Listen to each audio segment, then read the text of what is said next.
আজকের ভিডিওতে শেয়ার করব আমার লাঞ্চ টাইম মেনুগুলো। তো চলো তোমাদের সাথে শেয়ার করি। তো প্রথমে নিয়েছিলাম সাদা ভাত, আর সালাদ হিসেবে নিয়েছিলাম কাঁচামরিচ আর লেবু।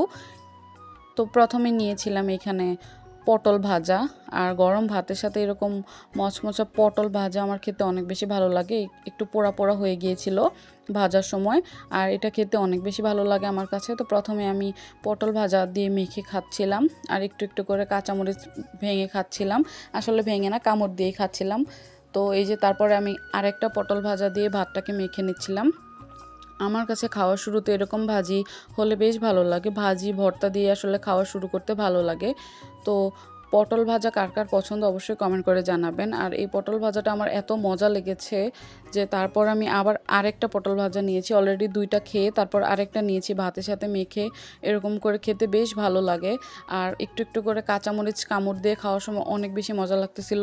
কাঁচামরিচগুলো অনেক বেশি ঝাল ছিল, যার জন্য খেতে অনেক বেশি ভালো লাগতেছিল। আর তারপর আমি এখানে একটু মরিচটাকে ভেঙেই নিয়েছি, আর এটা দিয়ে খেতে অনেক বেশি মজা। তো তারপরে নিয়েছিলাম আরেকটা মজার তরকারি, আর এটা জালির তরকারি। শিং মাছ দিয়ে জালির তরকারি রান্না করেছিল। আর এরকম জালির তরকারির ঝোল খেতে কিন্তু অনেক বেশি ভালো। এরকম গরমের দিনে এইসব তরকারি দিয়ে ভাত খেতে আসলেই ভালো লাগে। আর এখানে আমি একটু একটু করে শিং মাছ ভেঙে ভাতের সাথে মেখে খাচ্ছিলাম। আর ইদানিং আমার অনেক বেশি শিং মাছ খেতে ভালো লাগে। তো এই যে প্রথম লোকমা নিয়েছি, তারপরে আমি আরেকটু মাছ ভেঙে ভাতের সাথে মেখে মেখে খাচ্ছিলাম।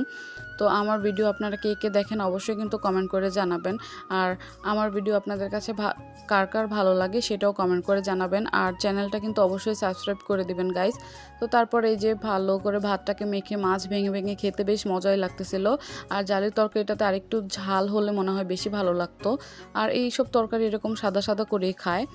তো যাই হোক, আমি তো আবার ঝাল লাভার, যার জন্য আর কি আমার কাছে একটু ঝালটা কমই লেগেছে। আর এই যে এইদিকে দেখেন প্লেট থেকে ভাত উঠতেই চায় না ঝোলের কারণে।